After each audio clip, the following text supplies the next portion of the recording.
Hello everyone, welcome to legal Maitri. So ఇవాల్టి వీడియోలో why law as a career, అసలు ఈ జనరేషన్ లాని ఎందుకు చదవాలి, ఎందుకు కెరీర్ ఆప్షన్గా చూస్ చేసుకోవాలో తెలుసుకుందాం. అండ్ ప్రతి ఒక్కరికి కొన్ని ఫీల్డ్స్లో అపోహాలు ఉంటాయి, అది సహజం. కానీ ఈ వీడియోలో మీకున్న డౌట్స్ అన్ని క్లియర్ చేసుకోవచ్చు. అండ్ ఒకప్పటి మూవీ జస్టిస్ చౌదరి నుండి ఇవాళ వకీల్ సాబ్ వరకు ట్రెండ్ సెట్ చేసేది అయినా లా ఫీల్డ్.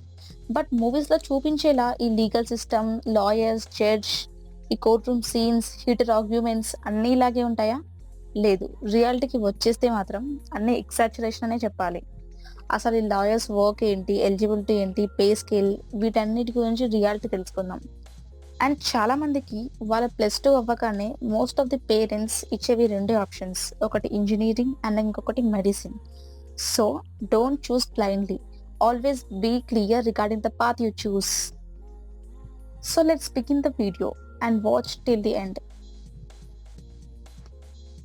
చాలా మందికి బేసిక్ మిత్స్ ఉంటాయి. అవేంటంటే, ఒక లాయర్కి సాఫ్ట్వేర్ ఇంజనీర్లా ఎర్నింగ్స్ ఉంటాయా, వాళ్ళు ఓన్లీ కోర్టులో ఆర్గ్యుమెంట్స్ మాత్రమే చేస్తారా, అండ్ అందరికీ ఈ లాయర్స్ ఎలా ఉపయోగపడతారు.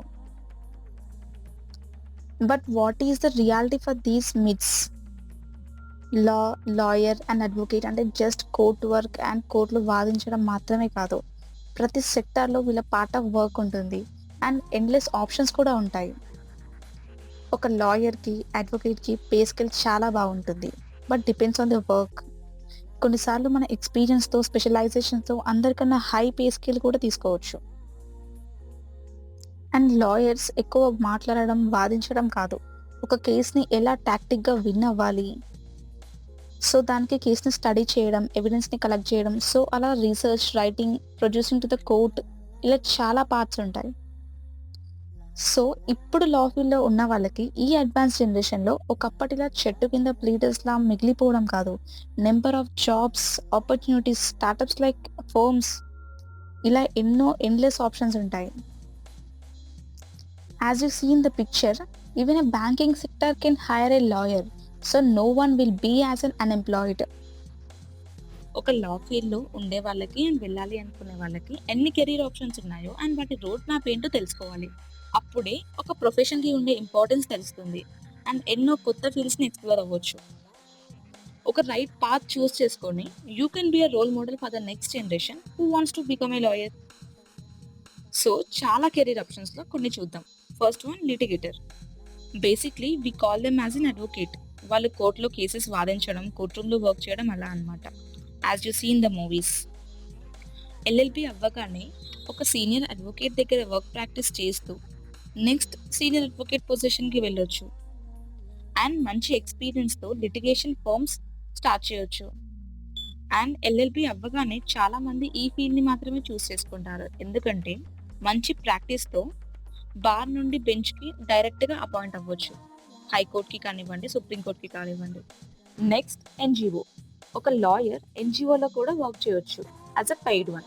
వాళ్ళ వర్క్ రోల్ ఎలా ఉంటుంది అంటే, ఒక ఎన్జిఓకి ఫ్యూచర్ స్ట్రాటజిక్ లిటిగేషన్ ఆపరేట్ చేయడం. అండ్ ఫర్ ఎగ్జాంపుల్ మనకి ఐథాట్ అనే ఒక ఎన్జిఓ ఉంది, వాళ్ళు చైల్డ్ మ్యారేజెస్ని ఆపడం, ఆ చైల్డ్ విక్టిమ్స్ని సేవ్ చేయడం అండ్ వాళ్ళ వెల్ఫేర్ కోసం ఫైట్ చేయడం ఇలా చేస్తుంది.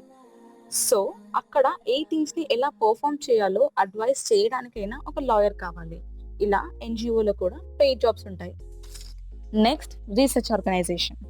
ఒక అటార్నీకి అండ్ లీగల్ ఎగ్జిక్యూటివ్స్కి ఈ లీగల్ రీసెర్చర్స్ వాళ్ళ ప్రీట్రయల్ ప్రాసెస్లో ఆ కేసెస్ ముందే అనలైజ్ చేసి and complete relevant information produce చేయడం and cases review, legal documents and research ఫైల్స్తో అడ్వకేట్స్కి సపోర్ట్ చేస్తారు.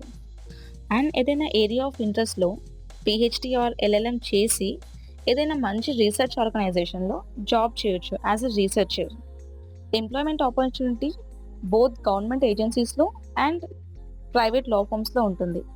Next, professor. After LLB good స్కోర్తో ఎల్ఎల్ఎం కంప్లీట్ చేసి పిహెచ్డి చేస్తూ మంచి ఎన్ఎల్యూ సెలెక్ట్ చేసుకొని అందులో ప్రొఫెసర్గా జాయిన్ అవ్వచ్చు and it also pays you good salary. Legal journalism. What is legal journalism? Who do journalism about the topics that are entirely related to law? Journalism అనేది కంప్లీట్గా లా topics మీద చేసినప్పుడు దాన్ని లీగల్ జర్నలిజం అంటారు. అండ్ దీనికి స్పెషల్గా journalism degree అయితే అవసరం లేదు. మంచి జర్నలిజం నాలెడ్జ్తో మీ వర్క్ అనేది స్టార్ట్ చేయొచ్చు. And what is the use అంటే మాత్రం it will provide you good insight and better understanding of the cases. And job opportunities అయితే న్యూస్ పేపర్ కంపెనీస్లో, డిజిటల్ కంటెంట్ ఏజెన్సీస్లో, న్యూస్ ఛానల్స్లో అండ్ లా ఫర్మ్స్లో ఉంటాయి. And if you are good at work, మీరు own blog start చేయొచ్చు. Next judiciary. LLB అయిపోయాక bar బెంచ్కి అపాయింట్ చేసే వరకు నేను వెయిట్ చేయలేను, అడ్వకేట్గా అన్ని ఇయర్స్ వెయిట్ చేయలేను అనుకునే వాళ్ళకి only option PCSJ, provincial civil service judicial examination. So మంచి సబ్జెక్ట్ నాలెడ్జ్తో ఈ ఎగ్జామ్ క్రాక్ చేస్తే డైరెక్ట్గా additional district judge or subordinate జడ్జ్గా అపాయింట్ అవ్వచ్చు. ఎగ్జామ్ సేమ్ యూపీఎస్సీ లెవెల్లో ఉంటుంది. Prelims, mains and interview. Current పొజిషన్లో పబ్లిక్ అండ్ ప్రైవేట్ ఇంటర్నేషనల్ లాని ఏరియా ఆఫ్ ఇంట్రెస్ట్గా చేంజ్ చేసుకొని స్పెషలైజేషన్స్తో ఆర్ ఎల్ఎల్ఎం పిహెచ్డితో యూఎన్ ఇంటర్నేషనల్ ఆర్గనైజేషన్స్తో వర్క్ చేయొచ్చు. It will be the most exciting and highly satisfying job. Next corporate lawyer and legal advisor. ఒక corporate lawyer ఒక కార్పొరేషన్లో ఒక కంపెనీ లా మీద వర్క్ చేసే పర్సన్ అండ్ ఆ company shares, assets, listing, mergers and acquisitions ఇవన్నీ చూసుకోవడం and business transaction accounts verify చేయడం అండ్ ఎప్పటికప్పుడు షేర్ హోల్డర్స్కి, డైరెక్టర్స్కి వాళ్ళ రైట్స్ తెలపడం, ఇవన్నీ వాళ్ళ రోల్ అనమాట. అండ్ ఒక కార్పొరేట్ లాయర్ ఎలా అవ్వాలి అంటే ఎల్ఎల్బి చేసి or any other courses like LPC licensed professional counsellor or BPTC bar professional training course or company secretary, ఇలా కార్పొరేట్ లాయర్ అవ్వచ్చు. అండ్ అడ్వైజర్ ఎలా అవ్వాలి అంటే ఒక లాయర్ అడ్వకేట్గా రిజిస్టర్ చేసుకున్నాక కొన్ని ఏరియాస్లో ఎక్స్పర్టైజేషన్ కావాలి. అండ్ ఈ లీగల్ అడ్వైజర్స్ గవర్నమెంట్ సెక్టార్లో కానీ ప్రైవేట్ సెక్టార్లో కానీ వర్క్ చేయొచ్చు. గవర్నమెంట్ సెక్టార్లో అయితే as you all know solicitor general, assistant solicitor general or attorney general etcetera ఇలా అన్నమాట. ప్రైవేట్ సెక్టార్లో అయితే ఒక కంపెనీ హైర్ చేసుకుంటుంది. IP law or intellectual property rights lawyer. ఎవరికైనా ఇంటలెక్చువల్ ప్రాపర్టీ రైట్స్ మీద మంచి ఇంట్రెస్ట్ ఉండి ఒక ఐపీ లాయర్ దగ్గర ఇంటర్న్షిప్స్ ఆర్ వర్క్ ప్రాక్టీస్ ఉండి ఆర్ ఇంకేదైనా ఐపీఆర్ సర్టిఫికేట్ కోర్సెస్ చేసి ఉంటే ఈ ఫీల్డ్లో సెట్ అవ్వచ్చు. And work completely copyrights, patents, trademarks, trade secrets వీటన్నిటిపైన వర్క్ ఉంటుంది.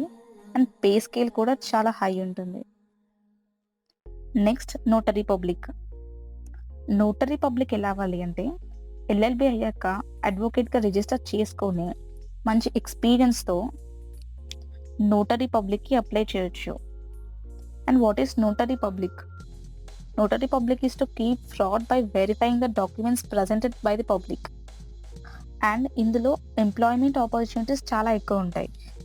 బ్యాంకింగ్ సెక్టార్లో కానీ, education institutes, excise department, real estate firms, IT department, travel and tourism department and ఎంబసీలో.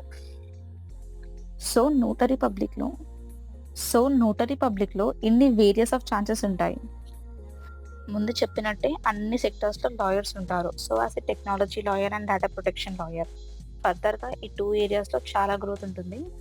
ఈ tech lawyer and data protection lawyer అవ్వాలి అంటే software and hardware related contracts draft చేయడం and policy making, drafting and privacy policy, ఒక company customers డేటాని protect చేసే contracts and cookie policy file చేయడం, ఇవన్నీ ఏరియాస్లో work experience and related optional subjects choose చేసుకోవాలి. అండ్ ఇన్ హౌస్ కౌన్సిల్, చాలా కంపెనీస్కి ఇన్ హౌస్ కౌన్సిల్గా, లీగల్ టీమ్గా వర్క్ చేయొచ్చు. Next freelancer. ఎవరికైనా ఈ ఫీల్డ్లో ఏరియా ఆఫ్ ఇంట్రెస్ట్ బట్టి చాలా ప్లాట్ఫామ్స్ యూస్ చేసుకొని ఫ్రీలాన్సర్గా చేయొచ్చు. అంటే డైరెక్ట్గా క్లయింట్స్తో ఇంటరాక్ట్ అయ్యి సర్వీస్ ప్రొవైడ్ చేయొచ్చు. జస్ట్ మీకు ఒక బాస్ ఉండడు, you can work on your own. And next PSU, public sector undertakings. PSU like BHEL, NTPC, IOCL, PGCIL etcetera, ఇవన్నీ law officers, assistant legal advisors and executive ట్రైనీగా CLAT score base చేసుకొని recruit చేసుకుంటారు. So 3 years LLB అయిపోయిన వాళ్ళు LLM CLAT రాసి ఈ పిఎస్యూస్లో job తెచ్చుకోవచ్చు. మీ క్లాట్ స్కోర్ బేస్ చేసుకొని డైరెక్ట్ ఇంటర్వ్యూకి అటెండ్ అవ్వచ్చు. And next assistant district attorney and public prosecutors. వీళ్ళు వాళ్ళ జ్యూరిస్డిక్షన్ కోర్ట్స్‌లో డిస్ట్రిక్ట్ అండ్ స్టేట్‌ని రిప్రజెంట్ చేశారు. సివిల్ అండ్ క్రిమినల్ కేసెస్‌లో. పబ్లిక్ ప్రాసిక్యూటర్ అయితే క్రిమినల్ ట్రయల్స్‌లో. And any law graduates bar council membership తీసుకొని అండ్ 2 ఇయర్స్ ఎక్స్‌పీరియన్స్‌తో ఈ పోస్ట్‌కి అప్లై చేయొచ్చు. సెలక్షన్ మాత్రం రిటన్ టెస్ట్ అండ్ వైవా ఉంటుంది. అండ్ పబ్లిక్ ప్రాసిక్యూటర్స్‌కి ఎంప్లాయ్‌మెంట్ ఆపర్చునిటీ అనేది బోత్ ప్రైవేట్ అండ్ పబ్లిక్ ఫర్మ్స్‌లో కూడా ఉంటుంది. Like law firms. Judge, advocate general. చాలా మందికి ఆర్మీలో జాయిన్ అవ్వాలి అని ఉంటుంది. బట్ వాళ్ళు ఓన్లీ హైయర్ పొజిషన్స్ కోసం మాత్రమే వెయిట్ చేస్తారు. సో వాళ్ళకి ఈ జాగ్ బెస్ట్ ఆప్షన్. లా గ్రాడ్యుయేషన్‌తో అప్లై చేసుకునే వాళ్ళకి డైరెక్ట్ ఎస్ఎస్‌బి ఇంటర్వ్యూతో రిక్రూట్మెంట్ ఉంటుంది. వాళ్ళ రోల్ ఏంటంటే they want to advise military personnel on their day-to-day matters and they can work in military tribunals. Next research assistant or judicial clerkship. ఏదైనా కోర్ట్‌లో judge కింద short term clerkship opportunity అన్నమాట. ఈ position ఏంటంటే research, writing and జడ్జ్‌కి వాళ్ళ everyday కేసెస్‌లో assist చేయడం. And ఇది just a contractual position. Only 1 year మాత్రమే ఉంటుంది. బట్ ఒకవేళ మీ వర్క్ జడ్జ్‌కి నచ్చితే జడ్జ్ ఇంట్రెస్ట్ పైన టెన్యూర్ అనేది పెంచొచ్చు. ఈ టెంపరరీ జాబ్ ఎలా యూజ్ అవుతుంది అంటే హైయర్ స్టడీస్‌కి అండ్ వేరే జాబ్ ఆపర్చునిటీస్‌కి either private or public sector మీ సీవీని బిల్డ్ చేయడంలో చాలా హెల్ప్ అవుతుంది. సో ఈ జ్యుడిషియల్ క్లర్క్‌షిప్ అనేది సుప్రీం కోర్ట్ వెబ్‌సైట్ నుండి అప్లై చేసుకోవచ్చు. Both written test and interview ఉంటుంది. ఆల్టర్నేటివ్ డిస్ప్యూట్ రెజల్యూషన్ ఏడీఆర్ అంటే ఏంటంటే పార్టీస్ మధ్యలో ఏదైనా డిస్ప్యూట్ అరైజ్ అయినప్పుడు లిటిగేషన్ పార్ట్ వరకు వెళ్ళక ముందే ఒక లాయర్‌తో కూర్చొని సెటిల్ చేసుకునే ప్రాసెస్ అన్నమాట ఇది. Simply like arbitration, mediation or negotiation అలా.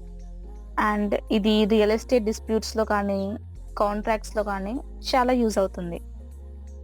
గ్రాడ్యుయేషన్ అయిపోయాక మంచి వర్క్ ఎక్స్‌పీరియన్స్‌తో ఈ ఫీల్డ్‌లో సెటిల్ అవ్వచ్చు. అండ్ ఫ్యూచర్ స్కోప్ మాత్రం చాలా ఉంది. Next cyber law.